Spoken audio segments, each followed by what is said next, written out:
Laban ng gagamba. Simula pa noong maagang 1900, hinuhuli ng mga batang lalaki ang gagamba at pinaglalaban sa barbecue stick. Oo, totoo ito. Kasyang, kung ka, bago pa ang 1900, pero sumikat sa mga bahay noong 1930. Kahoy na board na may 14 na butas, gamit ay kabibe or bato. Estratehiya plus matematika equals paborito ni Lola, ikawalo, Palo Sebo.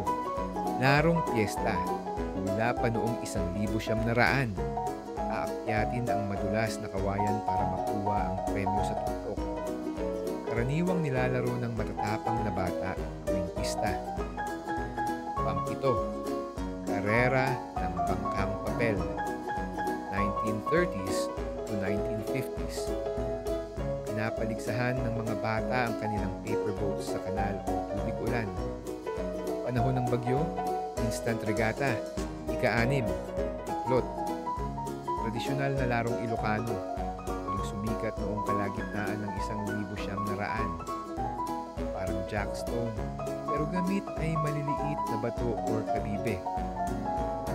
Bilis ng kamay ang kailangan. At ika-5, ang piko ay isang tanyag na larong kalye. Sa Pilipinas, nakatumbas ng hopscotch sa ibang bansa. Ito ay isang simpleng laro na hindi nangangailangan ng mamahaling kagamitan.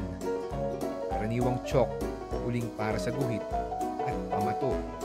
Madalas ay piraso ng porselana or bato bilang marker.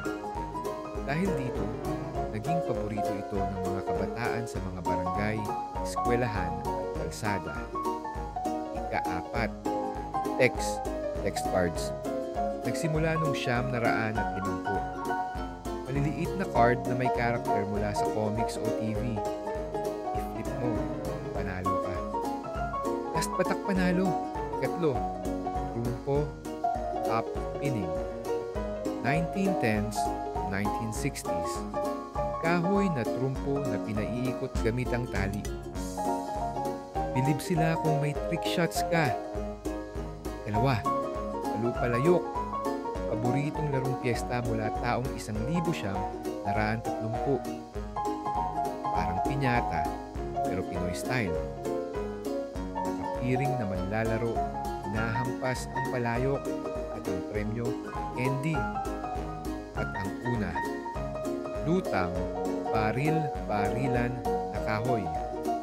1940s to 1950s. Gawang bahay na laruan mula sa kawayan na ang bala ay basang papel o buto, patok noong panahon ng giyera.